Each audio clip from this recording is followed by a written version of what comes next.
The conference room was colder than usual, not from the air conditioning, but from the way people glanced at me then quickly away.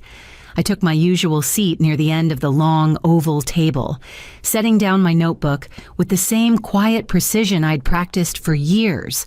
I glanced at the printed agenda in front of me. My name wasn't on it. That in itself wasn't alarming. I wasn't often invited to present in these meetings, only to listen, absorb, and occasionally explain numbers someone else would later claim credit for. But today felt different. Everyone seemed too alert. Too still, the kind of tension that comes before something breaks. Across from me, Darren Malk, my boss, our marketing director and self-declared visionary, stood with one hand in his pocket and the other flipping casually through slides, already preloaded on the screen. He wasn't even looking at them. He was scanning the room like a man about to perform. My stomach tightened. I'd like to begin today's meeting by acknowledging everyone's contributions to this quarter's growth, he said with that practiced smile. Everyone here matters to this company. He paused just long enough to build anticipation, except the marketing disaster. A beat of silence. Then the laughter began, scattered at first, then rippling in waves, some nervous, others genuine. It was the kind of laughter people offer when they know they should object, but fear rocking the boat. I didn't laugh. I didn't blink. My ears rang, but my spine held straight. I stared at the projector screen and pretended I didn't hear my name, not being said, but being targeted. The worst part wasn't Darren. It was how easy it was for the others to go along with it. That morning, Leora had accidentally forwarded me an email thread. I doubted she meant to. Maybe she hadn't even read it fully before clicking forward. It had been a reply chain between Darren and the former COO, still copied on a few internal emails. The line had read, "Let's use today to cut the dead weight, marketing's dead weight." I'd read it 3 times before deleting it from my inbox. I hadn't responded. I hadn't warned anyone. I didn't even forward it to my personal email. I just printed a copy of something else instead. The folder was already in my bag when I walked into the meeting. I waited until Darren clicked to the next slide, launching into quarterly projections, as though he hadn't just publicly reduced me to a punchline. I stood. The room stilled. Darren paused mid-sentence. I walked to the front of the room, opened my bag, and pulled out a slim blue folder. I laid it on the center of the conference table, perfectly aligned with the company logo. "For the board," I said. Then I walked out. I didn't run, but my steps were quick measured. The moment the elevator doors closed behind me, I let out a breath I hadn't realized I was holding. My hands were still cold, the kind of cold that starts in your chest and leaks into your fingers. By the time I reached the front doors of the building, I could feel the adrenaline wearing off, leaving behind a shaky hollowness. I stepped into the sunlight, its warmth almost mocking, and made it to the far end of the parking lot before I heard the footsteps. Fast, heavy, getting closer. I stopped, turned. Alina Wythe, our CEO, was rushing toward me, heels clicking unevenly across the pavement, clutching the blue folder I had left on the table. "Soraya," she called out. "Wait." She stopped just short of me, chest rising and falling harder than I'd ever seen from her. Alina was the type who moved through rooms like a glass of still water, elegant, measured, unreadable. But now she looked shaken. "You can't just leave," she said, voice tight. "We need to talk." I crossed my arms, not out of defiance, but to stop myself from trembling. "Now you want to talk." She held up the folder slightly. "I've seen enough to know we should have talked much sooner." I left that there because words weren't working anymore. I said, because emails got ignored, because being early, staying late, solving everything quietly, none of it mattered, until I walked out. Her eyes didn't blink. "You built something the rest of us didn't see. But it's there. In this folder." "No," I corrected. "It's in the clients who call me, not the department. It's in the people who stayed because they trusted me, not the system." Alina looked down just briefly. "Then back up. Come upstairs. 30 minutes. I'm not asking you to stay. I just want to understand exactly what's at stake." I paused. Not because I was considering it, but because I needed her to know something. I'm not coming back to ask for anything I said. If I walk back into that building, it's not to negotiate for scraps. "I wouldn't have asked you to," she said. I looked past her toward the windows of the conference room several floors above us. The blinds were shut now. Good. Let them sit in their silence. 30 minutes, I said finally. She nodded, stepped aside to let me walk ahead of her. She didn't try to lead, not this time. Back in the elevator, the silence was no longer awkward. It was observant. When we entered her office, she set the folder on a low table, not her desk, and gestured to one of the chairs near the window, the one that faced her as an equal. I sat, and she did too, folding her hands carefully. "Tell me," she said, "how this happened without anyone noticing." I looked her straight in the eye. "Because you were all looking at Darren. 3 years ago, I walked into Altitude Marketing Solutions with a borrowed blazer, a brand new degree, and the kind of hunger that makes you believe hard work will always speak for itself. It didn't. In the beginning, I stayed late to impress. Then I stayed late to catch up. Eventually, I stayed late because I knew no one else would fix what was broken if I didn't. Decks with typos, client files, misplaced proposals that Darren would promise by Friday. And start on Thursday night, I cleaned up all of it. Silently. I trained new hires even when it wasn't part of my job description. I coached junior account managers through their first calls. I rewrote campaign pitches on Sunday nights so they'd sound smarter in Darren's voice on Monday morning. And when he pitched my strategy to the board word for word, including the anecdote I had told him over coffee, I said nothing. I sat in the back of the room and watched him get the applause hands in his pockets as if brilliance were effortless. That was the last time I expected anyone to give me credit. I stopped fighting the system and started learning how to navigate around it. When a client reached out after hours, I gave them my personal number. In case it's urgent, I'd say. But they didn't just call in emergencies. They called to ask questions, to request edits, to vent, to trust. I started cataloging it all, emails with praise, screenshots of texts, meeting notes with my name circled and my ideas underlined. I built folders named by client, color-coded and dated. I kept a backup of everything Darren deleted from shared drives. At first, it was just a handful of clients who came directly to me, then a dozen. By the end of my second year, 17 of our top 20 accounts were bypassing official channels and messaging me first. The office still saw me as the assistant, the fixer, the person who double-checked final drafts. But our clients, they knew who made their campaigns work. They knew who stayed up until 2 a.m. when their product launch site crashed. I didn't advertise any of it. I didn't need to. Quiet power grows differently. It doesn't shout, it accumulates. And just in case one day someone tried to erase all of it, I gave that backup folder a name that felt like armor. If they ever forget who I am, I didn't realize I would one day need to open it.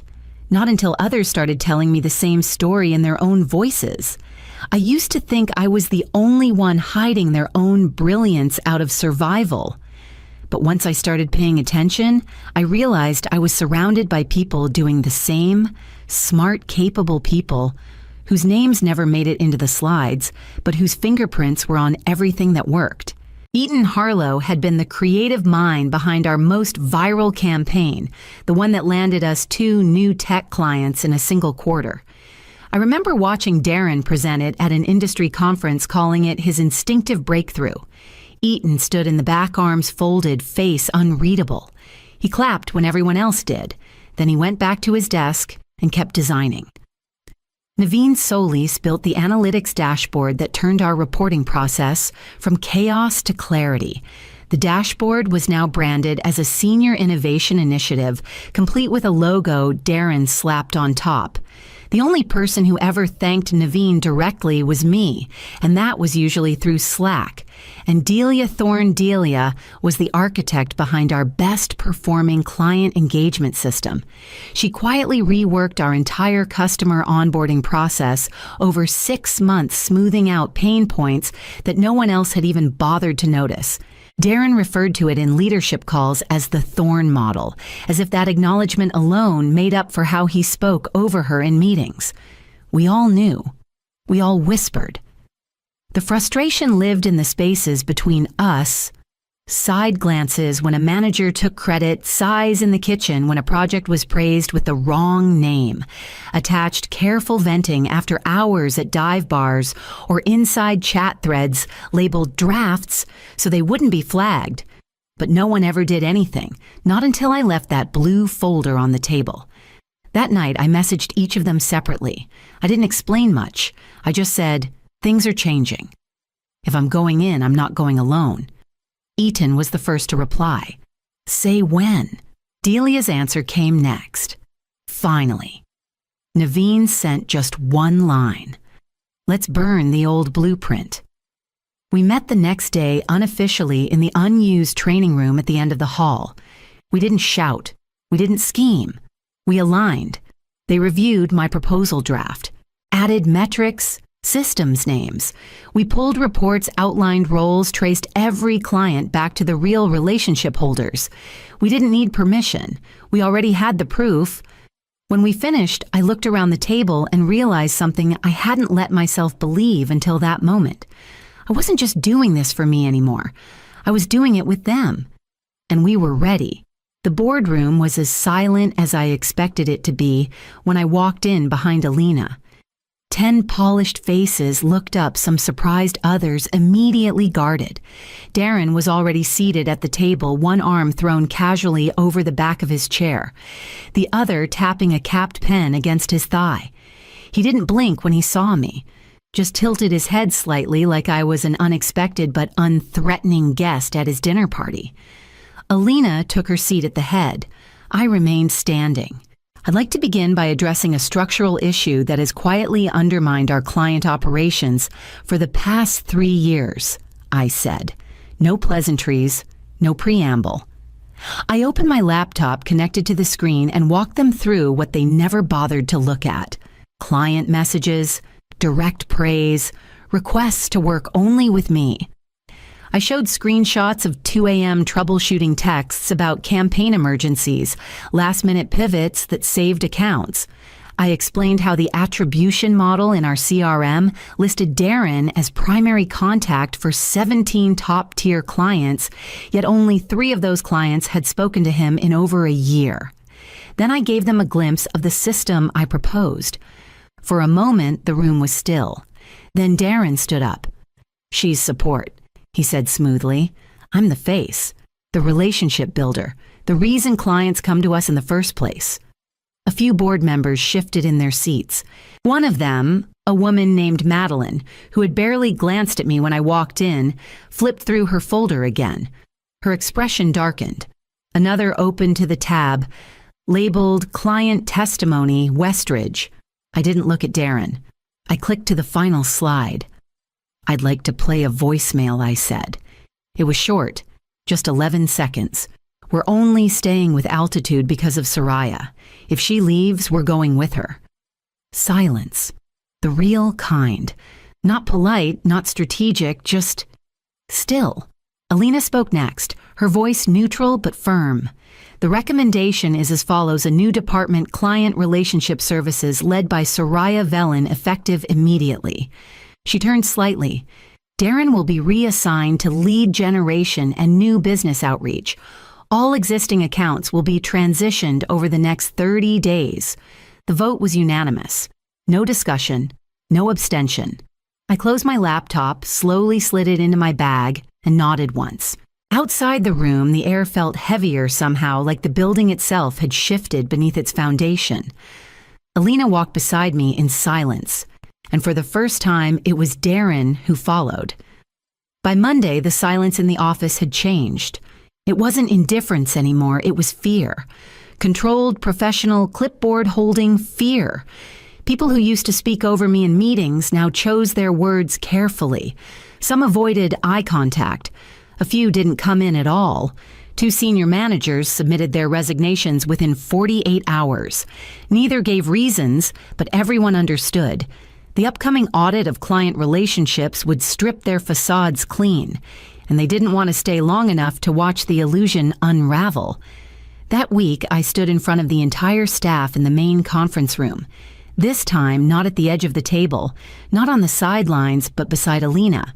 I announced the formal creation of the Client Relationship Services Department and introduced the leadership team. Etan Harlow will lead creative strategy, I said. Murmurs. Delia Thorne is now head of engagement. A few audible inhales. Naveen Solis will oversee analytics and retention.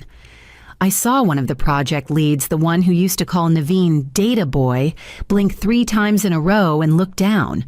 No applause. Just quiet comprehension. The rest of the week was spent on recalibration. I spoke with clients one-on-one video calls, phone calls, even one rooftop coffee meetup. I asked them what names they relied on, who they emailed when it mattered, who made things easier, faster, better. The same names surfaced again and again. Most of them were people no one on the executive floor had ever mentioned. I compiled the data, realigned the accounts. Staff were reassigned based on actual relationship strength, not title. And Darren, he tried. He kept his shoulders back, his suits sharp, his voice firm. But it was different now. The team that once fed him research strategy and insight no longer answered his calls at midnight. There was no one left to polish his gaps. 3 weeks in, he showed up at my door. I can't close deals without backup, he said, leaning on the frame, like he didn't want to come all the way in. You're not supposed to, I replied. That's the whole point. Let's build something where no one has to fake it. He hesitated, then nodded once. We brought him in not as a lead, but as a contributor. All credit tracked, all roles defined, and he showed up. Not perfectly, but he showed up. 3 months passed and the numbers spoke louder than I ever had to. Staff turnover had dropped to the lowest it had been in 4 years. People stopped whispering in the hallways and started staying late because they wanted to, not because they were afraid not to. Feedback became transparent. Recognition was no longer rationed to those with the loudest voices. It was earned, measured, and shared. Client retention rose by 23%, and not one of our top 20 accounts had requested a change in contact. In fact, several had expanded their contracts. One even cited staff integrity and stability as the reason for renewing at double their original budget. Performance bonuses were no longer negotiated behind glass doors. We tied them directly to client-verified impact, actual work, not reputation. For the first time, people who kept their heads down and delivered consistent excellence were being paid like they mattered, because they did. I was sitting at my desk, still the same desk, though the title plate had changed when Alina stopped by. She didn't knock, didn't linger, just held out a slim folder with her name already signed on the corner tab. The board wants you to consider something, she said. I opened it. Inside, a formal offer to become Chief Client Officer with a seat on the board. I read it once, closed the folder. I thought about that first year eating lunch at my desk while watching others take credit for my numbers. About sitting in Darren's shadow while executives praised his instinct. About the folder I once labeled, "If they ever forget who I am." I looked up at Alina. "I'll take it," I said. "But only if I can keep building forward, not just upward." Her mouth curved slightly. "That's why it's yours." She walked away without another word. I turned the folder over in my hands and glanced at the names on our latest client retention dashboard. Delia Eaton Naveen. Others who used to be footnotes in meetings and were now signatures on major contracts. This wasn't about a seat at the table anymore. It was about expanding the table itself. About making sure the next Soraya didn't have to build a folder to prove she belonged. About culture, not just structure. I tucked the offer into my drawer, locked it, and turned back to my screen. An email from a West Coast partner, blinking with urgency. Expansion was coming. The annual summit looked different this year. There were no towering egos at the mic, no vague speeches about synergy or growth potential. Just people tired, talented, finally seen. I stood at the front of the room, the light from the ceiling warm but not blinding, and spoke into the kind of silence that listens. I didn't talk about quarterly numbers or strategy shifts. I talked about names. Delia Thorne, whose engagement model had quietly kept clients returning for years. Ethan Harlow, whose creative campaigns had gone viral without his name ever appearing on the credits. Naveen Solis, who rebuilt the analytical core of our company while most executives barely knew what he looked like. I called them up one by one, let them speak, and watched the room recognize them in real time. When I closed the ceremony, I didn't thank the board or the shareholders. I said, real power is what happens when we build systems that don't need heroes-only honesty. The applause came slowly, then built, not the kind of clapping people do out of obligation, the kind that carries weight. Afterward, as people milled about, shaking hands and pulling each other into small circles of congratulations, Darren approached. He wasn't smiling, but his posture wasn't defensive either. "You were never a failure in marketing," he said. I looked at him. Just looked. Then I nodded once, because that was all that needed to be said. He turned and walked back toward the reception table, blending into a room that now knew who he wasn't. Later that evening, I stood in my office, the one with the floor-to-ceiling windows and the corner view of Denver's skyline. The city shimmered in quiet motion, small lights doing big work. I pressed a hand against the glass and let the silence settle. I didn't get revenge. I rewrote the system. The annual summit drew every department head, every regional lead, and every partner we'd cultivated over the past year. For the first time, we didn't open with a speech from the founder or a highlight reel of flashy acquisitions. We opened with the numbers that had once been hidden in dashboards, client retention, staff engagement, and the names of the people responsible for both. I stood at the podium without a script. I didn't need one. I spoke about patterns, the ones we inherit, the ones we survive, and the ones we choose to break. I spoke about invisible labor and the cost of silence. And then I named them. Delia Thorne, whose engagement model had reduced client churn by nearly 40%. Ethan Harlow, whose creative campaigns had turned feedback into fan bases.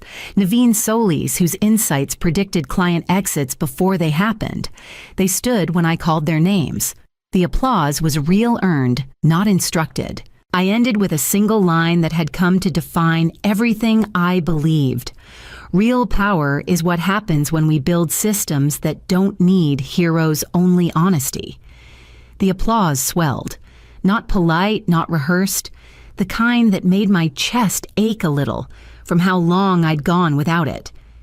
As the room emptied into catered hallways and congratulatory huddles, I made my way to the back corner near the exit. That's when Darren approached. No entourage, no performance. He stood in front of me, uncertain. "You were never a failure in marketing," he said, almost like it hurt to say it. I looked at him, nodded once, and said nothing. He didn't wait for more. Just turned and left, leaving me with the kind of silence that felt like closure, not emptiness. Later that night, I stood in my office, the city lights below blinking like a quiet chorus. The view hadn't changed, but everything else had. I didn't feel triumphant. I felt steady, certain, whole. I didn't get revenge, I whispered to myself. I rewrote the system. And somewhere in the building, I knew someone was working late on a project no one had noticed yet, wondering if they mattered. They did. They would. Because now the system knew where to look.